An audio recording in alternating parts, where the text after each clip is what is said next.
In a secluded country house, little Sophia, who was autistic, and her therapy dog Maya faced an invisible enemy. As her mother stepped away for a moment, Maya felt the air shift. But how could she warn a child who didn't speak and a mother who didn't understand the silent danger approaching? A quiet anguish began to tighten Maya's chest. The air, once so familiar and comforting, now carried a strange, almost metallic note that pricked her sensitive nostrils and seemed to infiltrate her head. A subtle hum that didn't come from outside. Her eyes, usually calm and expressive, swept the room. Sophia was absorbed, her small fingers tracing the colorful contours of a texture book on the living room rug. The girl's world was safe and predictable, and Maya was her silent guardian. But now, the silence was saturated with a threat that the little one couldn't feel, nor could her mother, who was in the kitchen, just a few feet away. Maya approached Sophia, a low, worried murmur escaping her throat. It wasn't a bark nor a growl. It was a soft warning sound, a plea, an attempt to break the child's bubble of concentration. She nudged Sophia's arm with her snout, a delicate but persistent touch. Sophia, oblivious to the invisible urgency, looked up with blue eyes, a flicker of mild irritation crossing her face. She didn't like having her routine interrupted. With a childish sigh, she gently pushed Maya's soft head away. "No, Maya," she said, her voice small and devoid of emotion, an invitation for the dog to retreat. She returned to her book, her attention once again captured by the page's textures. Frustration burned in Maya. She tried again, this time placing a front paw on Sophia's lap, a light weight seeking attention. The golden retriever's body trembled slightly, a visceral premonition that time was running out. A strange heat began to rise through her skin, and the hum in her head intensified, as if tiny hammers were beating against her skull. Anna, Sophia's mother, appeared at the kitchen doorway, a steaming mug of tea in her hands. Her eyes, tired but affectionate, landed on Maya and Sophia. "Maya, what is it? Are you bothering Sophia?" Her voice was soft, without reprimand, but with a sweetness that didn't comprehend the animal's silent panic. Anna knelt, stroking Maya's golden fur. "Do you want to go out? Do we need to go outside?" Maya looked at Anna, pleading with her eyes. She wagged her tail once, a hesitant movement, before fixing her gaze down the hallway towards the pantry area where the water heater was located. There was an almost imperceptible hiss coming from that direction, a new and disturbing sound that mingled with the hum in her own head.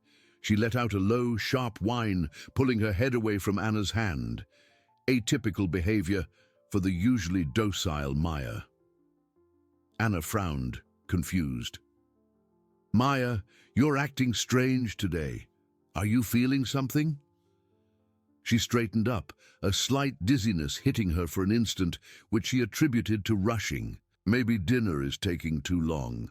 She smiled, trying to ease the tension she herself didn't understand. Maya felt a growing desperation. They didn't see. They didn't feel. The strange smell seemed stronger now, and the pressure in her head was almost painful. Her instincts screamed danger, an invisible, insidious enemy, stealing oxygen from the air. She had to make them understand. Before the country house, a haven of peace became their silent tomb. With renewed effort, Maya turned and ran down the hallway, scratching at the pantry door with a paw. Her whimpers now louder, more urgent. A warning song that fell on human ears, but not on minds that could discern its true, deadly melody. Anna stared at Maya with a mixture of surprise and soft reprimand. The dog never acted like this. That desperate scratching at the wooden pantry door, the whimpers that were now almost muffled howls, were completely out of her usual behavior. "Maya, stop that," Anna said, a pang of annoyance mixed with growing concern. "What are you doing?" The hiss from the pantry seemed sharper now, a subtle whistle that mingled with the silence of the house. A sound Anna, in her fatigue, couldn't identify. She took a step towards Maya, who quickly backed away from the door, her golden eyes fixed on Anna, her plea almost palpable. The dog was panting, and a visible tremor ran through her body. The hum in Maya's head had transformed into a pulsating pain, and the air in her nostrils felt heavy, almost dense, burning with each inhalation. Her front paws refused to obey with the same agility as before. Anna felt the dizziness from before return, stronger, making the floor spin for an instant. She leaned against the doorframe, the mug of tea forgotten. A dull ache began to throb in her temples, and a strange nausea churned in her stomach. I'm not feeling well," she murmured, more to herself than to Maya. Her thoughts were muddled, as if a thick fog had settled in her mind. She attributed everything to stress, to too few hours of sleep, to her exhausting routine. Sophia, still immersed in her world of textures, began to lightly tap her hands on the book, a new, repetitive behavior that indicated something was amiss in her perception. Her movements were slower, her blue eyes less focused. The air was becoming a silent poison, and the child, so sensitive, absorbed it without protest, without the capacity to understand. Maya noticed the pallor in Anna's face, the way she swayed. This was it. It was the invisible scent, the carbon monoxide. She had to act, and now. With a low growl, unlike any sound Anna had ever heard from her, Maya lunged forward, not towards the pantry, but towards Anna. She lightly bit the hem of the woman's pants, pulling with all the strength she had left. It wasn't aggression, it was desperation, a primal attempt to move Anna, to get her out of that place. Anna, startled by Maya's sudden and uncharacteristic ferocity, let out a muffled cry and lost her balance, falling to her knees on the floor. Her headache intensified, and her arms and legs felt heavy, like lead. "Maya!" she exclaimed, more surprised than angry. "What is this? You would never hurt me." Her eyes welled up, not just from the pain of the fall, but from the frustration and confusion that overwhelmed her. The dog stopped, stepping back, her eyes filled with guilt and anguish. She had scared Anna, had hurt her. But there was no other way. Time was running out. The hiss from the pantry grew louder, a constant murmur that now seemed to pulse in sync with the pain in Maya's head. She looked at the pantry door, then at Anna, then at Sophia, who was now swaying her head from side to side, a low lament escaping her throat. A flash of clarity cut through the fog in Anna's mind. Maya never behaved like this, never. And that sound in the pantry. She had never noticed it before. She dragged herself a few inches, fumbling on the floor with her hands, feeling the cold tiles. That strange smell, which she had felt before and dismissed, now seemed more present, subtly metallic, almost imperceptible, but there. It wasn't the smell of smoke, it wasn't the smell of cooking gas. It was something different, and the confusion deepened in her weakened mental state. With immense effort, Maya crawled to Anna, nudging her snout against the woman's hand, a hoarse whimper. She looked at the pantry again, a final call, a silent plea that desperately hoped to finally be heard and understood. The house, once a sanctuary, began to whisper its own deadly lullaby. Anna, on the floor, felt the cold of the tiles contrast strangely with the heat radiating from her own body. Her headache had transformed into an incessant pounding, a hammer throbbing in her temples.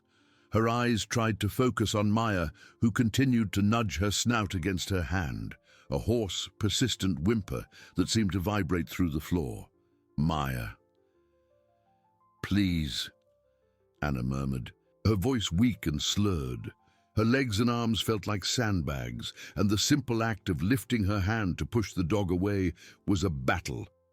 The hiss coming from the pantry, once a distant murmur, now seemed to have gained substance, a subtle whistle that fit into the symphony of her own dizziness and nausea. Sophia, previously in her world of textures, dropped the book. A low lament, almost a whimper, escaped her throat, and she began to rock her body back and forth, an unequivocal sign of distress. Her blue eyes, once so focused, were unfocused, sweeping the room without truly seeing it. Maya noticed the change in Sophia. Her own body felt heavy, her head throbbed with an intensity that threatened to fell her. Her mouth was dry, and each breath seemed to force the dense, metallic air into her lungs, burning. But the panic for her humans was greater than her own pain. With a firm, yet careful tug, Maya bit Anna's sweater sleeve. There was no aggression, just desperate urgency. She pulled, trying to drag the woman's heavy body across the cold living room floor. Anna let out a groan of frustration and pain. "Maya, stop! You're hurting me!" Anna exclaimed. But her voice lacked its usual firmness.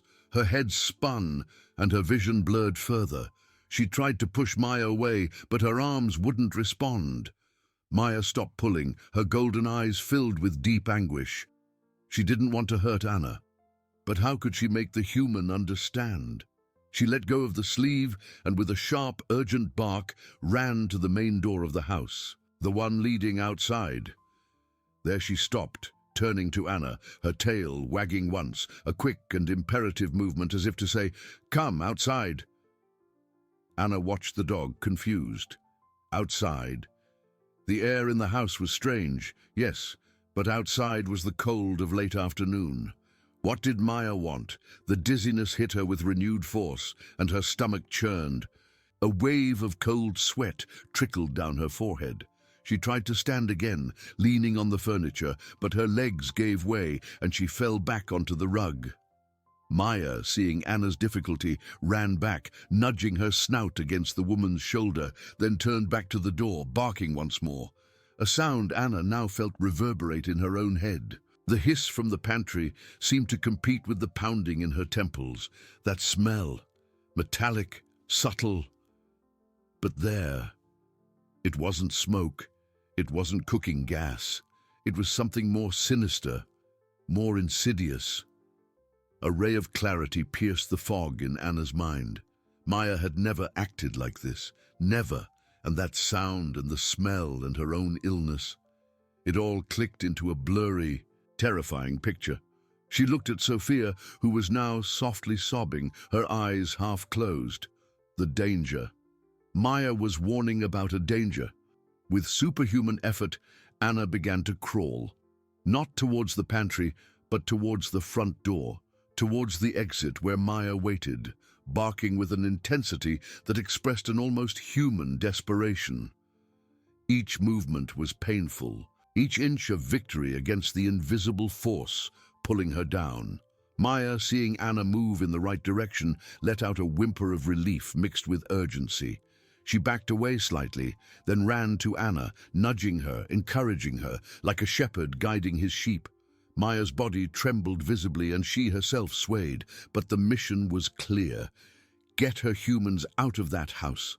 Before the deadly whisper became the final silence, Anna reached a trembling hand towards the doorknob, a few feet away.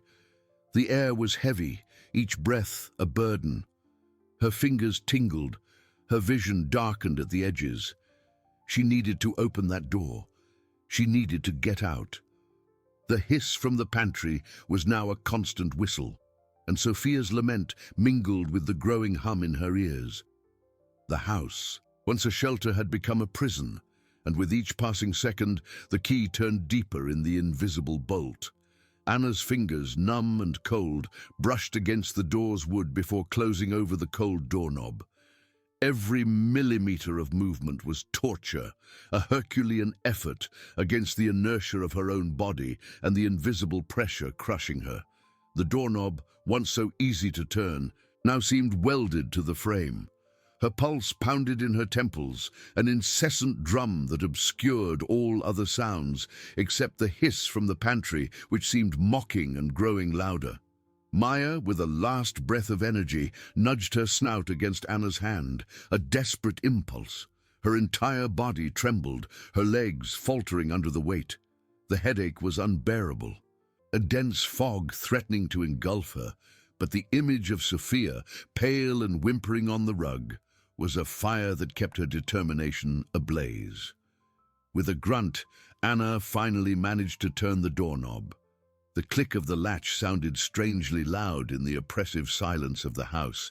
She pulled, but the door, heavy and old, didn't yield immediately. A sob of frustration and despair escaped her lips. Her muscles were too weak to provide the necessary strength. She tried again, throwing her body weight against the wood, feeling a sharp pang in her shoulder. It was then that Maya, with an effort that seemed to tear away her last fiber of energy, launched herself against the door with her shoulder. It wasn't a strong shove, just an awkward push, but enough to break the door's initial resistance. A trickle of fresh, cold air from outside rushed into the room, bringing with it the damp scent of earth and autumn leaves. Anna inhaled deeply, and the pure air, though cold, felt like a balm to her burning lungs. The dizziness lessened slightly, and the fog in her mind cleared for an instant. She looked at Maya, who was panting on the floor, her eyes half closed, but still fixed on her with agonizing intensity. The dog had done it. She had opened the way.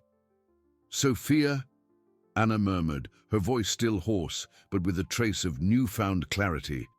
The danger was real. Maya was right. Carbon monoxide. The word echoed in her mind, cold and terrifying. She needed to get Sophia out of there. Crawling back, each inch a battle, Anna reached her daughter. Sophia was curled in on herself, hands pressed over her ears, a low, continuous cry escaping her. Her skin was cold to the touch, and her breathing shallow and rapid. "Sweetheart, come on. We need to get out of here," Anna whispered, her voice laden with growing panic. Maya, though barely able to stand, dragged herself to Sophia, licking the girl's face with a heavy, dry tongue. The gentle yet urgent contact seemed to awaken something in Sophia. She opened her eyes, unfocused blue, and looked at her mother. With a desperate effort, Anna wrapped Sophia in her arms, lifting the child's light body. The weight, normally insignificant, felt overwhelming. She dragged herself back to the open door, feeling the cold air kiss her face, invigorating her in her exhaustion. The sight of the outside, the dewy grass, the trees stripped bare by autumn, was a glimpse of salvation. Maya stumbling past Anna and Sophia, her body weak, but her instinct unwavering. She positioned herself at the entrance, looking back at the two humans, as if guiding them out of the darkness. The hiss from the pantry, now fainter with the open door, was still a sinister reminder of what they had escaped. Anna finally managed to drag herself out of the house, pulling Sophia with her. The cold, damp ground beneath her knees was a welcome relief after the suffocating heat and heavy atmosphere inside. She turned to pull Maya, but the dog was already there, collapsing onto the grass beside them, exhausted, but her eyes fixed on the two, a silent relief in her golden gaze. The fresh, late afternoon air, cold and sharp, seemed to purify her lungs. Anna's headache had lessened considerably, though a feeling of nausea still plagued her. She hugged Sophia tightly, tears streaming down her face. The danger had been so real, so invisible, and Maya had been the only one to see it. Outside, under the vast sky that was beginning to tint with purple and orange hues of twilight, the silence was broken only by Sophia's sobs and Maya's heavy, labored breathing. Anna looked at the house, once a sanctuary, now a trap, and terrified, understood the true extent of what had happened. Her golden retriever was not just a companion, but her savior. The icy twilight air licked Anna's skin, a beneficial shock that seemed to clear the last mists of dizziness. She hugged Sophia with desperate strength, warm tears streaming down her face as her daughter's sobs pierced the late afternoon silence. Sophia's small body trembled, and she still clutched her ears, a low, continuous lament escaping her throat. Maya lying on the damp grass, panted. Her body trembled and her golden eyes, once so full of fire, were now cloudy and half-closed. She had pushed herself beyond her limits, and exhaustion hit her with overwhelming force. Even so, her head was turned towards Anna and Sophia, a stubborn vigilance that transcended pain. Anna felt the cold of the grass beneath her knees, but she didn't care. Sophia was the priority. She brushed a strand of hair from her daughter's face, noticing the pallor and the low fever that indicated her body's stress. "It's okay, my love. We're safe," Anna whispered, though her voice was still hoarse and choked with emotion and fright.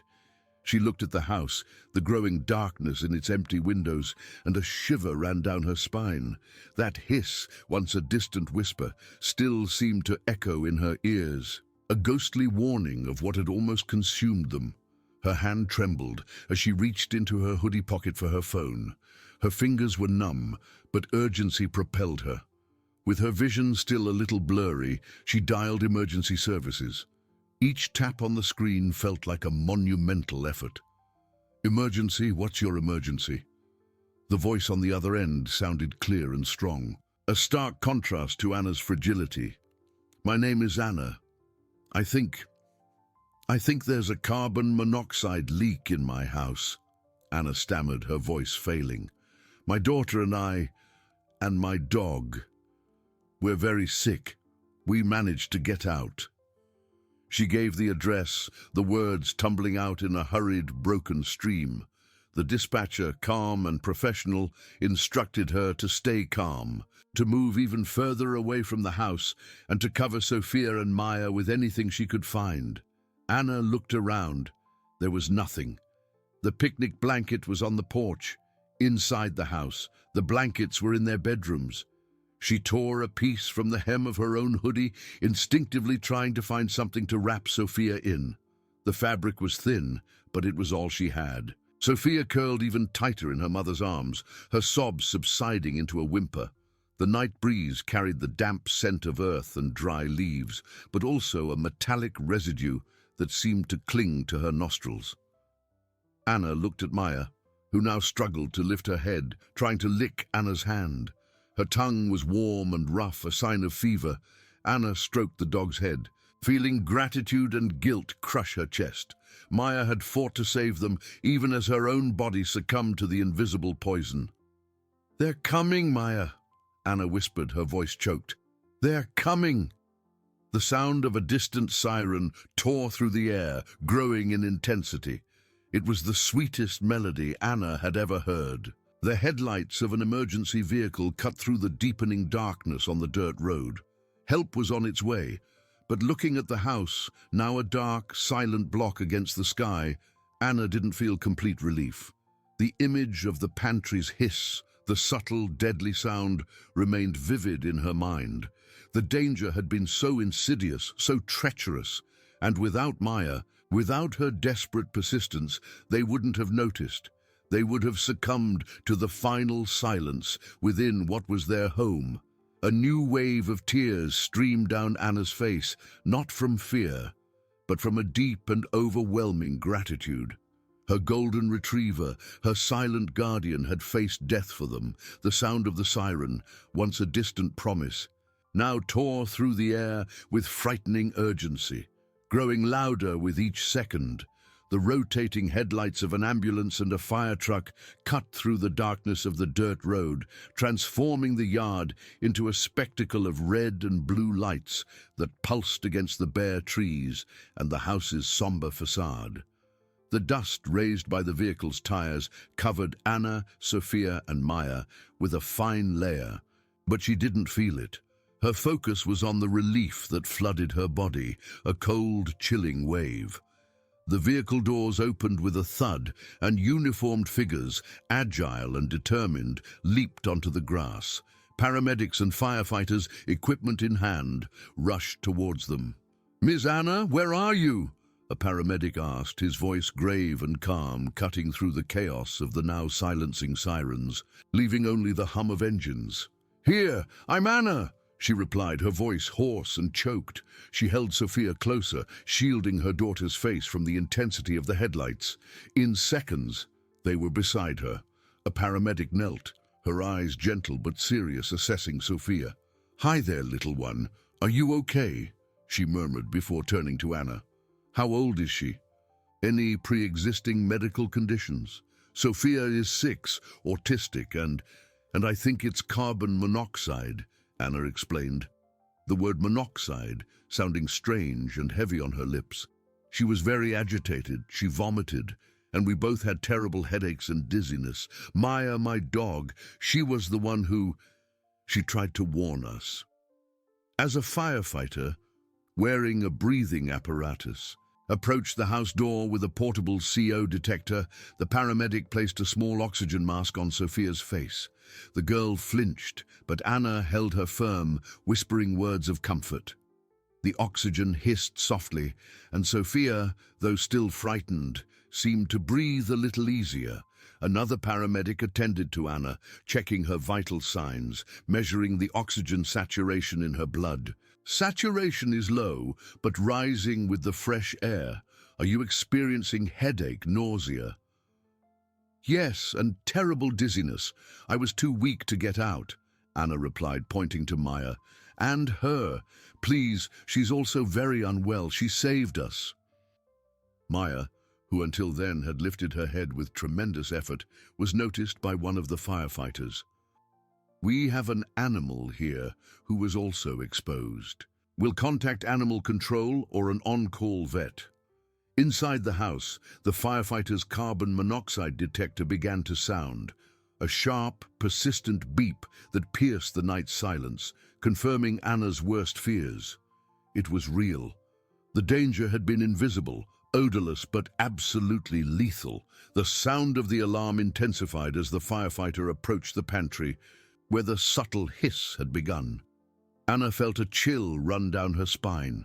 That sound from the detector, though different from the hiss that had plagued her, was the cold, impersonal validation of their near catastrophe. She pressed Sophia against her, feeling the warmth of her daughter's body and the gentle puff of oxygen. "Levels are very high. We need to ventilate the house immediately." The firefighter's voice echoed from inside, amplified by the cold night air. The paramedic, seeing the terror in Anna's eyes, spoke in a soft but firm voice. "We need to take you to the hospital for a full evaluation. Carbon monoxide is serious and the effects can be persistent, especially in children. Your dog will also need urgent veterinary care." "But what about Maya?" Anna asked, her voice full of despair. "I can't leave her here, Mom. We'll do our best to ensure she gets the help she needs, but your daughter and you are the priority now. Every second counts," the paramedic insisted, placing an oxygen mask on Anna as well. The pure air filled her lungs, bringing momentary clarity to her clouded mind. Maya, lying on the grass, watched the activity. Her golden eyes, now bloodshot, followed every movement of the humans, especially Anna and Sophia. A firefighter approached her, stroking her head gently. "Good job, girl. You're a hero." Maya let out a weak whimper, but didn't try to get up. Her energy was depleted. As the paramedic and an assistant helped Anna to her feet, Anna looked at the house, where other firefighters were already opening windows, and at Maya, who was now being attended to by one of the first responders, receiving comfort and water. A sharp pang of guilt hit her again. She should have listened. She should have understood Maya's signs sooner. Her daughter's life, Maya's life, and her own life had been saved by a canine instinct that she, in her human blindness, had almost ignored. In the back of the ambulance, Sophia nestled against Anna, the sound of the heart monitor and the hiss of oxygen filling the space.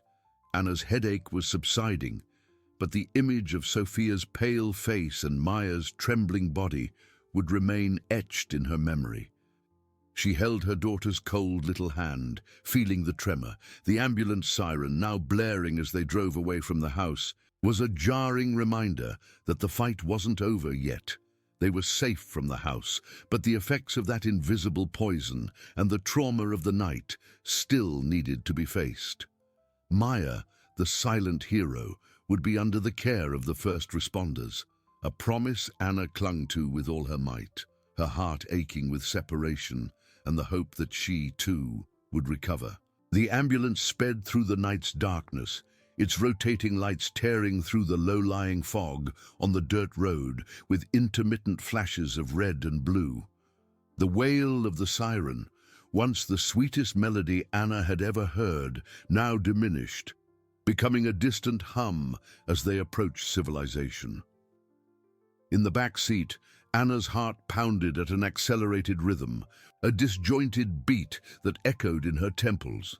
Sophia, pale and small, was nestled in her arms, the oxygen mask covering her face. The soft whisper of oxygen filled the confined space, a sound of life amidst the silence that suddenly seemed to have settled in Anna's mind. She tried to convince herself they were safe, but the tremor in her hands and the throbbing pain in her head were constant reminders of the invisible poison that had almost taken them. With each jolt of the ambulance, the image of Maya, lying on the grass, exhausted, returned to Anna. The first responders' promise to care for her was a thin thread of hope Anna clung to with all her might. How could she have ignored the signs? Guilt gnawed at her, mingling with overwhelming gratitude. Maya had crawled, barked, nudged, risked her own life to save theirs. The knot in her throat tightened, a choked cry she refused to release so as not to frighten Sophia further. She needed to know Maya was okay. The hospital was a whirlwind of fluorescent lights and hurried voices. The air conditioning blew over them, a cold shock after the stuffy heat of the ambulance. Gurneys rolled down corridors with a dull drag of wheels, the beep-beep of medical monitors mingling with the smell of antiseptic. Sophia was wheeled into an emergency room, and Anna followed, holding her little hand the entire time. Doctors and nurses, with serious faces and efficient movements, surrounded Sophia. The oxygen mask was adjusted firmly, thin needles inserted to collect blood samples. Sophia whimpered, frightened by the intrusion, but Anna soothed her, singing a soft melody, the words lost in her own exhaustion and silent prayer. A doctor, glasses perched on his nose, and a grave, calm voice explained the gravity of the situation. "Carbon monoxide is a silent killer, Ms. Anna. It binds to hemoglobin much more easily than oxygen, depriving the body of what it needs. In children, the effects can be particularly devastating on the brain and heart, as their systems are more vulnerable. We need to monitor her closely for some time." The doctor's words were a blow, confirming Anna's worst fears. What had happened inside the house in those lost hours could have lasting consequences, invisible like the poison itself. Anna was also connected to a monitor, receiving oxygen through a nasal cannula. Her headache lessened to a constant throb, but her mind wouldn't stop. She asked about Maya, her voice hoarse and desperate. A nurse, seeing her distress, made a quick call. "Your dog was taken to the on-call vet. She's being treated. It seems she has a good prognosis, but she'll also need time to recover." A sigh of relief escaped Anna, mingling with the soft hiss of the oxygen. At least, some of the weight had been lifted from her shoulders. As Sophia slept, exhausted, her chest gently rising and falling under the oxygen mask, Anna watched each heartbeat on the monitor, each breath. The country house, once a haven of peace, was now a symbol of invisible, treacherous danger. Life was so fragile, so precarious. Her gratitude for Maya was an almost physical force, a recognition that the line between life and death had been drawn and redefined by the desperate barks of a golden retriever. She promised herself she would never again ignore a sign, never again underestimate the intelligence and love of her four-legged companion. The fight for physical recovery had begun, but the battle to process the trauma and understand the depth of that silent miracle was just beginning. The sound of the monitors, the smell of the hospital, Sophia's breathing, everything merged into a new reality, one they had reached by a thread. Pulled back from the brink by Maya's unwavering persistence, the night dragged on, marked by the incessant ticking of the wall clock and the rhythmic beep of Sophia's heart monitor. Anna didn't close her eyes. Each time Sophia stirred or let out a small whimper, Anna was there, holding her hand, stroking her hair, whispering words of comfort. The throb in her head had lessened, but a deep, painful exhaustion had settled in her bones. The sight of Sophia, so fragile beneath the oxygen mask, was a constant reminder of the near tragedy. The nurse, a middle-aged woman with tired but kind eyes, brought her a hot coffee sometime between dawn and day. The bitter smell of the coffee cut through the sterile air, offering a brief moment of normalcy. Anna drank in small sips, feeling the warmth spread through her body, but unable to shake off the cold of guilt. "Your dog is doing well, Ms. Anna," the nurse said, noticing Anna's anxious gaze. "I called the vet. He said she's receiving oxygen and fluids. They're monitoring her carboxyhemoglobin levels. She's going to be okay." A knot in Anna's throat loosened slightly, allowing a previously repressed sigh of relief to escape. Maya was okay. The silent hero who had defied her own pain and confusion to warn them was recovering. Gratitude exploded in her chest, a warm wave that threatened to overflow into tears. How could she have been so blind, so oblivious to her best friend's desperate pleas? Daylight began to invade the room, filtering through the half-closed curtains, painting the floor with pale shades of grey and blue. Sophia, still pale, slowly opened her eyes. Her large blue eyes, usually filled with a peculiar curiosity, were now clouded and frightened. She coughed weakly, and the oxygen mask trembled on her face. "Mommy!" Sophia's voice was a hoarse whisper. "I'm here, my love," Anna replied, her voice choked. She squeezed Sophia's little hand. "You're safe. We're at the hospital. The doctors are taking care of you." Sophia looked around, her eyes fixing on the machines, the wires, the strange environment. A tremor ran through her small body. The distant rumble of a gurney rolling down the corridor made her shoulders hunch. The hospital was a sensory assault for her, and Anna knew that the trauma of the poisoning would only amplify this sensitivity. A doctor entered, accompanied by a resident. He checked Sophia's vital signs, asked a few questions about her general well-being. "Her carbon monoxide levels are decreasing, which is excellent news. But we'll need to keep her under observation longer, especially because of her autism. We want to make sure there are no residual neurological effects." The doctor's words, though partly reassuring, carried the weight of a continuing threat. Neurological effects. Those words hung in the air, cold and menacing. Anna felt a tightening in her stomach. The invisible had left its mark, and time would tell the extent of its damage. As the day progressed, Anna thought of Maya, imagining her lying in a veterinary clinic, as confused and exhausted as Sophia. The image of Maya scratching at Sophia's bedroom door, the desperate barks, the attempt to drag the rug. It all clicked into painful clarity now. Maya wasn't just being a fussy dog. She was screaming for help. She was being the guardian, the savior. Anna's responsibility, as a mother and as Maya's guardian, weighed heavily on her.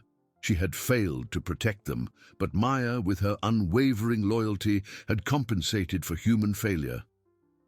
That thought was both a comfort and a burden. Life in the country house, which once seemed a paradise, was now stained by the memory of danger. It would be difficult to go back, difficult to trust that refuge again. Recovery was a slow process for both body and mind. The hum of the machines, the strong smell of disinfectant, the separation from Maya, all contributed to a sense of unreality. But with each gentle breath from Sophia, with each decrease in the monitor's beeps, Anna felt a thread of hope. They had survived. And the reason they survived had 4 paws, golden eyes, and a heart braver than any human could imagine. The priority now was healing, and Anna's silent promise was that Maya would never again be misunderstood. The fluorescent lights of the hospital room hummed incessantly, an oppressive soundtrack to the days that followed. Anna had lost track of how many sunrises and sunsets had passed since the ambulance rescued them from the country house. Every minute was a vigil, a scrutiny of Sophia's breathing, of the steady rhythm of the monitors that had become the heartbeat of that room. Sophia still wore the nasal cannula, and the pallor of her skin contrasted painfully with her dark, fine hair. She was quieter than usual, withdrawn into herself, her eyes fixed on an invisible spot on the wall or following the patterns of projected shadows. The doctor had spoken again about residual neurological effects. Those words echoed in Anna's mind like a cracked bell, with each repetition a hammer striking her hope. She watched Sophia trying to assemble a simple puzzle a nurse had brought. Her small fingers fumbled with the colorful pieces, and Sophia's frustration manifested in a low, sharp whimper, something Anna rarely heard before that terrible day. Before the poisoning, Sophia would have assembled it with almost robotic precision, organizing colors and shapes with a logic only she seemed to master. Now the pieces felt strange in her hands, and the vivid patterns seemed to confuse her. "It's okay, my love," Anna whispered, feeling a pang in her heart that hurt more than any headache. She took Sophia's hand, gently guiding her to fit a piece. Sophia looked at her, and for an instant, Anna saw a shadow of fear in her eyes, a fear that wasn't just of the strange hospital environment, but something deeper, more disorienting. Carbon monoxide had stolen something, and Anna didn't know if it would be possible to recover it, or what the cost of that invisible loss would be. Anna's phone vibrated, a disturbance in the heavy silence of the room. It was the vet. Her heart pounded, a mixture of anxiety and hope. "Ms. Anna, it's Dr. Miller. I called to give you an update on Maya." Dr. Miller's voice was calm, but Anna felt a tightening in her stomach, as if the air was being sucked from her lungs. "Yes, please. How is she?" Anna managed to ask, her voice hoarse. "She's recovering well," the vet replied, and Anna felt her shoulders relax a little. Her carboxyhemoglobin levels have dropped considerably. She's still a bit weak and disoriented, but she's eating and has drunk plenty of water. The oxygen and fluids have worked wonders. She'll need a few more days here for observation, just to make sure there are no late complications. But the prognosis is excellent. Anna closed her eyes, a trembling sigh of relief escaping her lips, a warm cloud amidst the cold of guilt. "Thank you, doctor. Thank you so much." "She's an incredible dog, Miss Anna," the vet added, and Anna heard a tone of admiration in his voice. "We noticed an unusual determination in her. It's as if she knew she had a job to do." The doctor's words resonated with a painful truth. Maya knew, and Anna hadn't listened. Guilt was a different poison, one that infiltrated Anna's mind, corroding her peace, more insidious than the gas itself. She remembered the barks, the desperate scratches at the door, the way Maya tried to push them out of the room. How had she mistaken her dog's desperation for mere agitation, or even a typical disobedience? Maya's love and loyalty had been so great that she ignored her own pain, her own confusion, to try and save her family. Anna felt a tight knot in her throat, the image of Maya, exhausted on the grass, etched in her memory like an invisible scar. She approached Sophia, pulling a chair to sit beside the bed. Sophia's hand still lay inactive on the puzzle, her small fingers aimless. Anna gently took it. "Maya is okay, my love," she whispered, her voice choked with emotion. "She's recovering. Soon she'll be back with us." Sophia didn't react immediately, but after a moment, a slight tremor ran through her small body, and a tiny, almost imperceptible smile touched her pale lips. It was a fleeting glimpse of the Sophia Anna knew. A ray of sunshine in a cloudy sky. That small gesture was a balm to Anna's soul, a confirmation that the connection between the two was still there, perhaps stronger than ever. The days in the hospital turned into a tedious and anxious routine. Nurses came and went, the clatter of medication carts echoed through the corridors. Anna tried to stimulate Sophia with stories, with drawings, but the response was often distant. Sophia's eyes lost somewhere Anna couldn't reach. The doctor explained that neurological recovery could be gradual and unpredictable. The brains of autistic children already functioned in a unique way, and the trauma of carbon monoxide could exacerbate or alter certain functions. It was a waiting game, a careful observation for every small progress, every regression. The country house, a place that once represented refuge and simplicity, was now a ghost haunting her thoughts. Anna knew that for a while it would be impossible to go back. The memory of the subtle, deceptive smell, the deadly silence, the invisible danger had poisoned that space in her mind. What would come next? A life in the city, far from the nature Sophia loved so much and that Anna had chosen for them? The uncertainty was a constant weight, crushing her. But each night, as Anna watched Sophia sleep, the image of Maya, that golden, courageous creature, flooded her thoughts. Maya had fought for them, and now Anna would fight for Sophia and for Maya. The promise to protect them, to never fail to understand the signs, resonated in her heart like a silent vow. Healing was more than physical recovery. It was a path to rebuilding trust, to accepting vulnerability, and to celebrating that unconditional love that had been the guiding thread of their salvation. The hospital was just the first step, a portal to an uncertain future, but a future that they, together, were determined to face. The days dragged on in the hospital, a monotonous tapestry of beeps, whispers, and the cold light that seemed never to diminish. The hum of the fluorescent lamps was the only constant, punctuating the passage of time Anna could barely discern. But finally, the day of discharge arrived. Sophia's doctor, with a tired but genuine smile, explained the post-hospital care. "Her levels are stable, Ms. Anna. The good news is that we haven't detected any immediate severe damage. However, neurological follow-up will be crucial. Carbon monoxide can have subtle and persistent effects, especially in children like Sophia. Be alert to any changes in behavior, coordination, or memory." The words were both a relief and a new burden. Anna held Sophia's hand, which felt smaller and more fragile. Pallor still marked the girl's face, and her eyes, though more alert, still carried a shadow of confusion.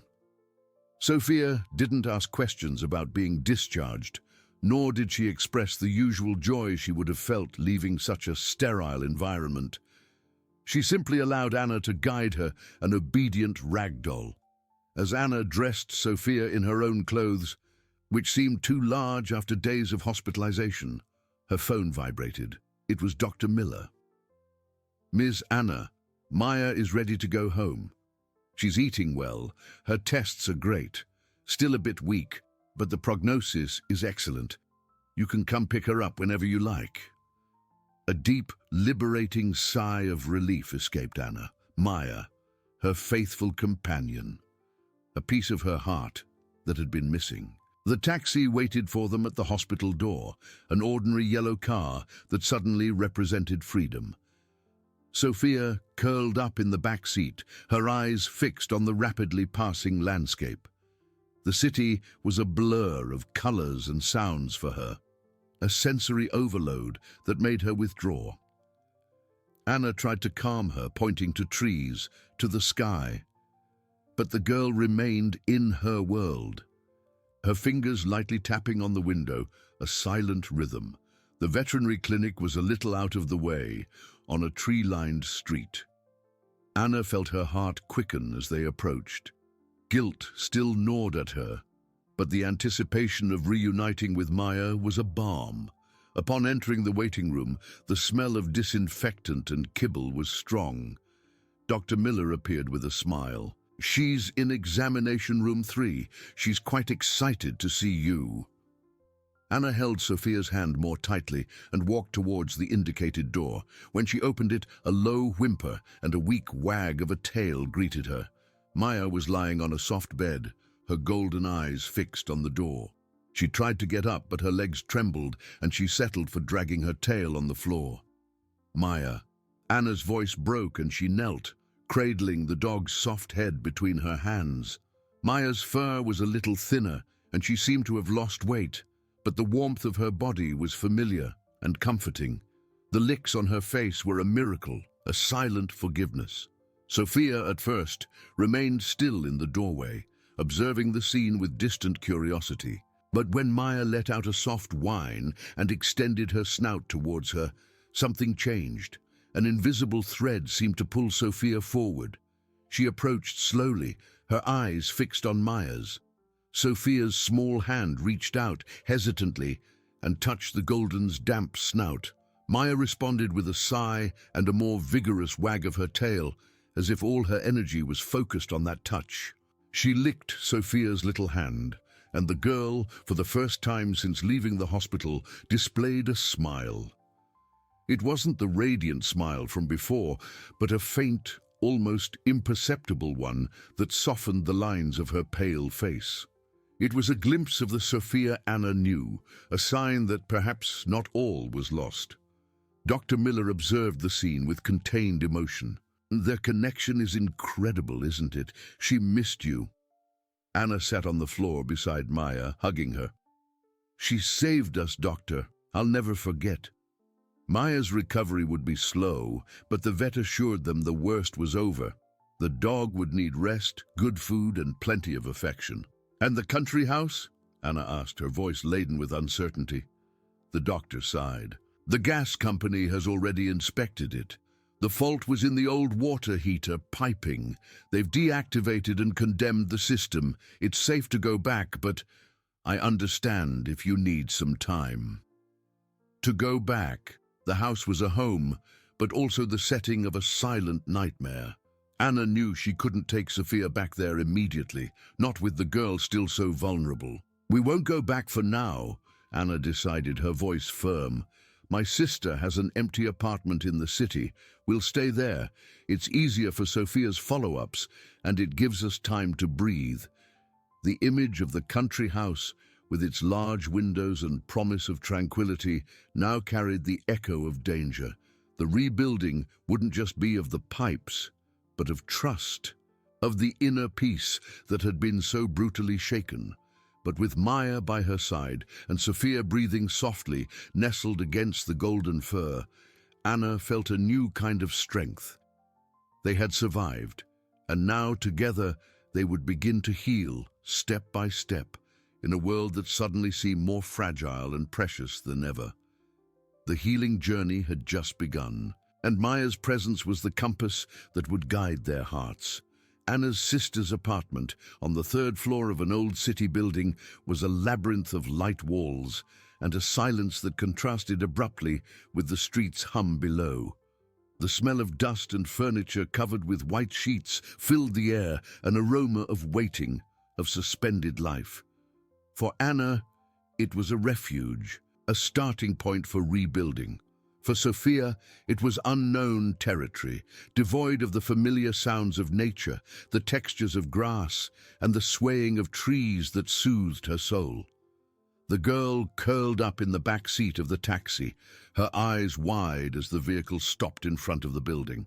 The sounds of honking cars, the hum of distant voices, and the squeal of brakes were a sensory assault that made her withdraw. Maya, sitting heavily beside her, let out a low whimper, her own exhaustion visible in her slow movements. The vet had warned that the dog's full recovery would take time, and that the city's hustle could be a challenge. As Anna guided Sophia by the hand, climbing the building stairs, the old, noisy elevator was unthinkable for the girl in that state. She felt the weight of the new reality. Each step was a move away from the tranquil forest, closer to the concrete and the incessant rhythm of urban life. The apartment was spacious, but the absence of life, the way sunlight entered through the windows without finding anything to reflect, seemed to accentuate their vulnerability. Sophia let go of Anna's hand and ran to a corner of the empty living room, hugging her knees and rocking back and forth, a self-soothing mechanism Anna knew well. Her eyes swept the room, searching for something familiar, something safe. There was nothing. Anna's anguish tightened her chest. How could she recreate the sanctuary the country house provided amidst this concrete jungle? Maya, with a noticeable effort, dragged herself to the corner where Sophia was. Her snout gently touched the girl's arm, and a warm breath caressed Sophia's skin. The golden lay down beside her, head resting on her paws, her golden eyes fixed on the girl. It was a gesture of presence, of unwavering loyalty, an anchor amidst the sensory storm. Sophia slowly leaned her head and rested it on Maya's soft flank. The warmth of the dog's body, the steady rhythm of her breathing, was a familiar sound in a world of strange noises. Anna watched, a knot in her throat. Maya was the bridge, the silent guardian who, even in her own fragility, offered a safe harbor. Unpacking the few bags they had brought from the hospital was a monotonous, almost meditative task. She found Sophia's colors and books, the few objects that might bring some comfort. With each item, a wave of memories of the country house, of the invisible danger, of what they had almost lost.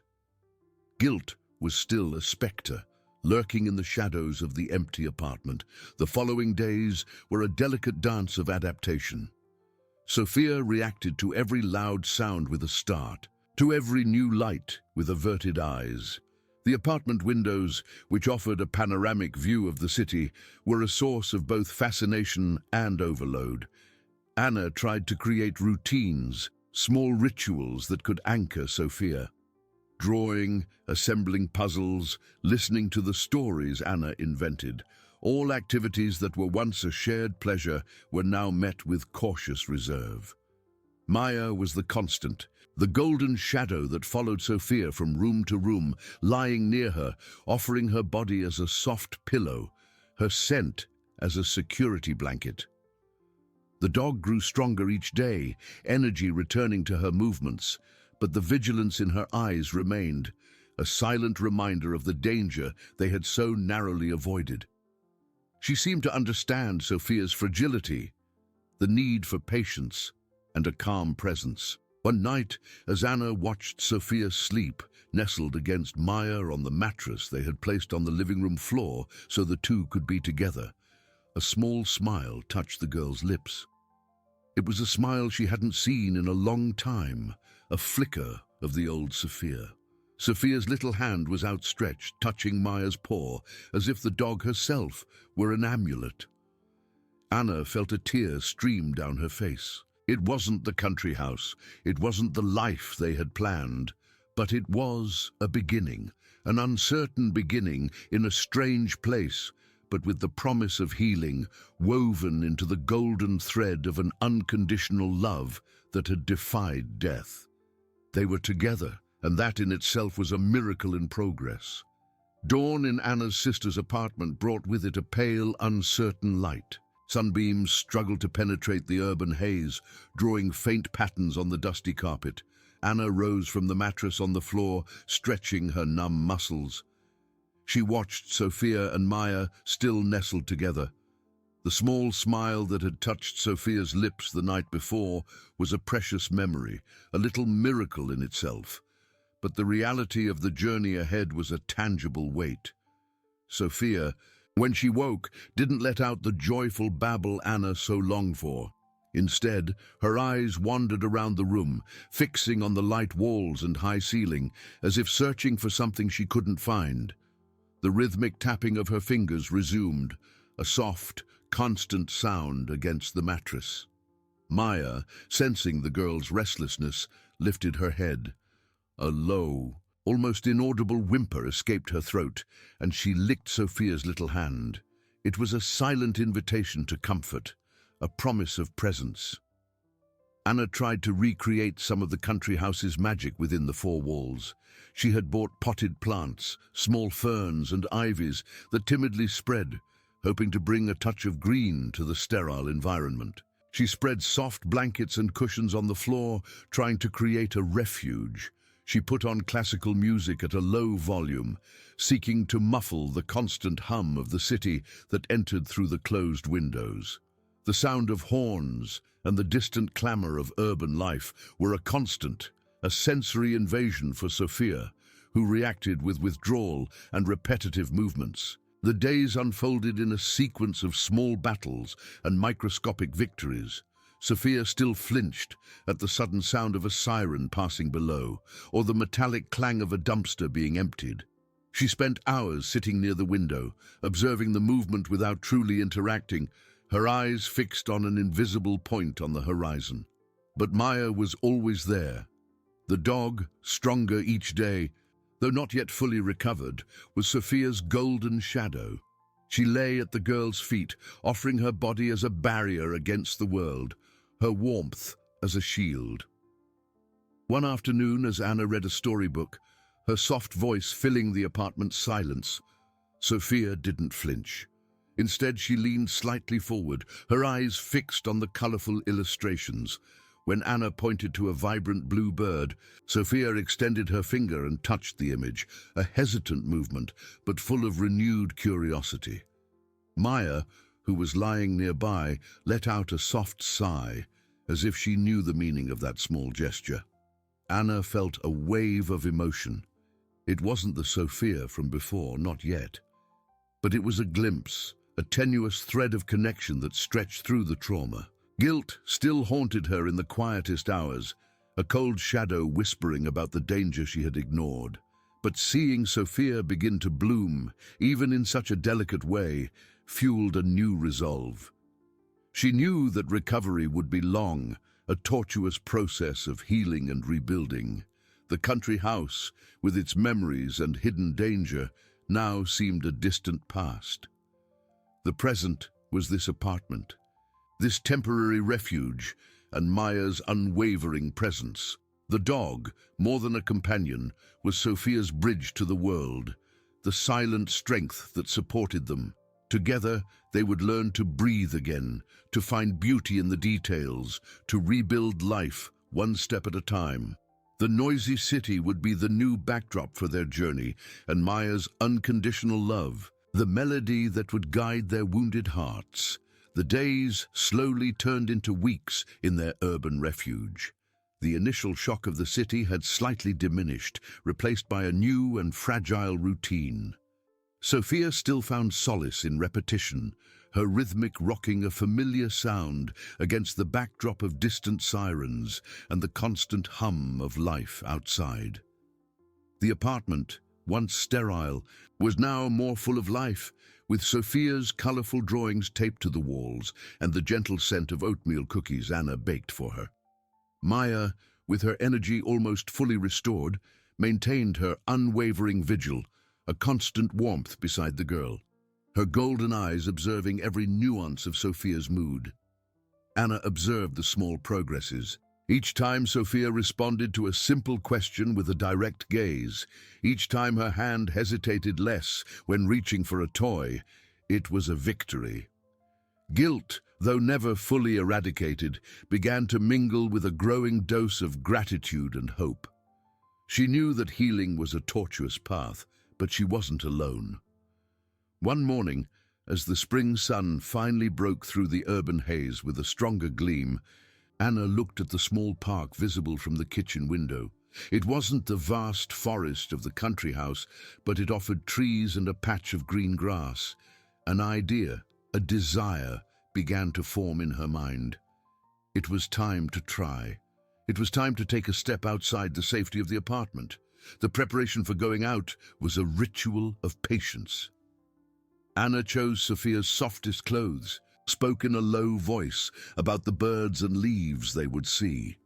Sophia reacted with a mixture of curiosity and apprehension, her eyes fixed on Maya's leash as Anna put it on.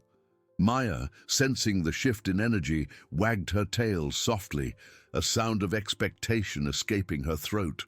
The street below was a whirlwind of sounds and colors.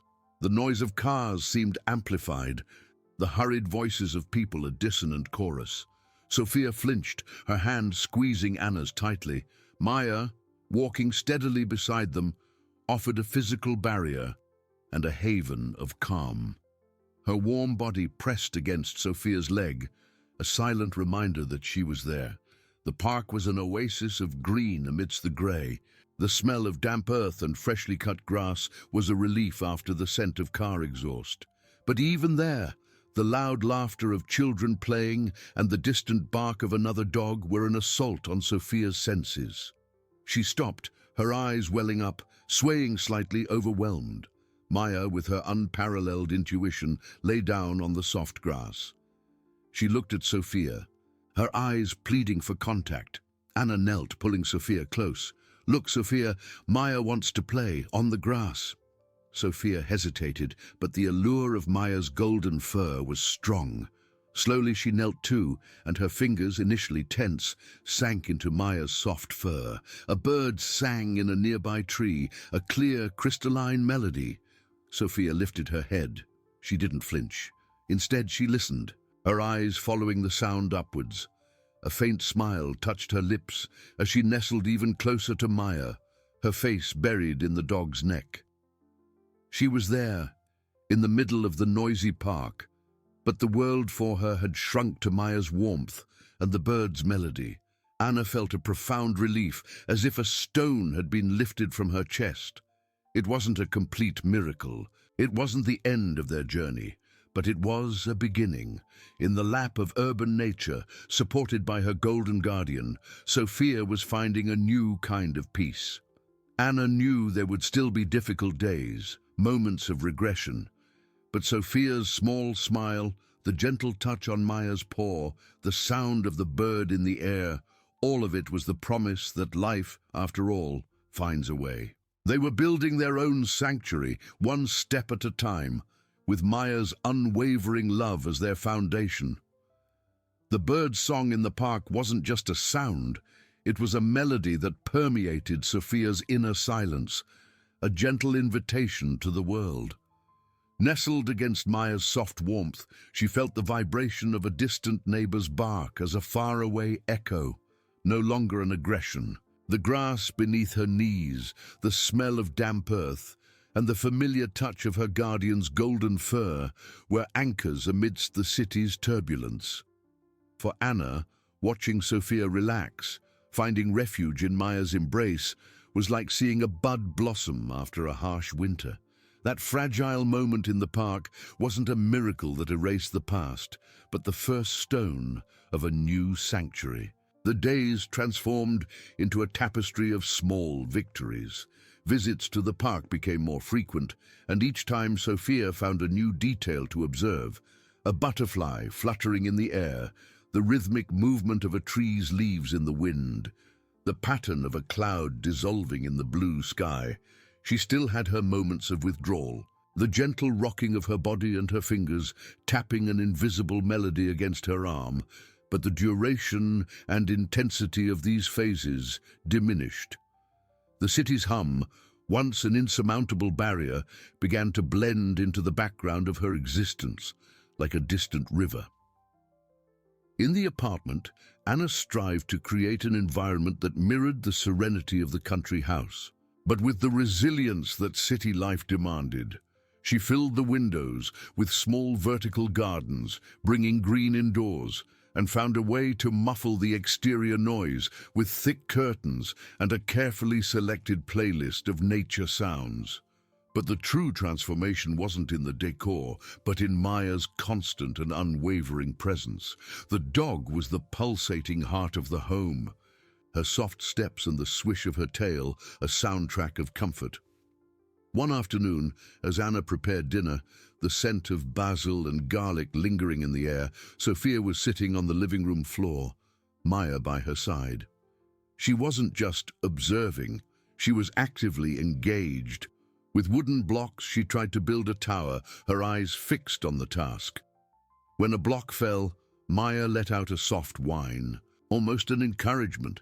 Sophia looked at the dog, and instead of frustration, a faint smile touched her lips.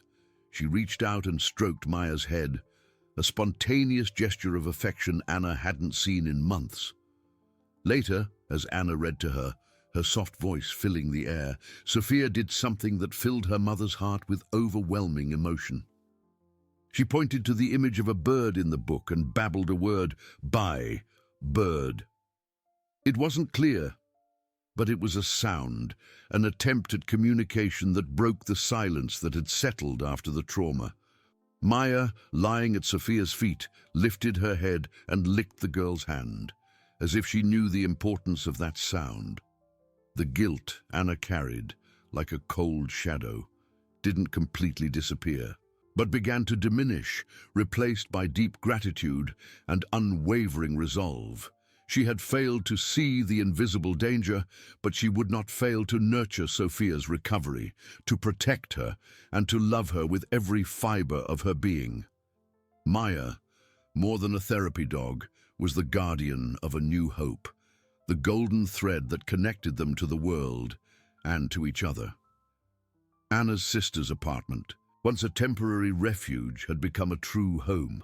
It wasn't the country house with its secrets and hidden danger. It was a home built on resilience, forged in the fire of ordeal, and sealed by unconditional love.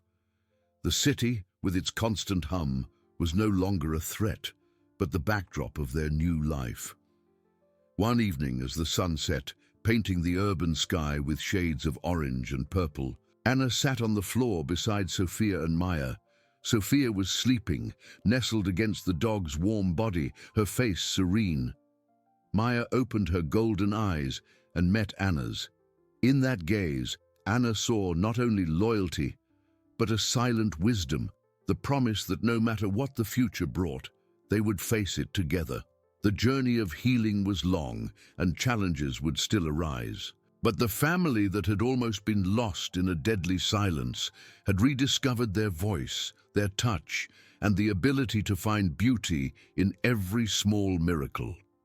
In the warmth of their new home, with Maya's pulsating heart as their guide, Anna knew they were exactly where they were meant to be, breathing the pure air of a new chance, united by the invisible yet unbreakable bond of love.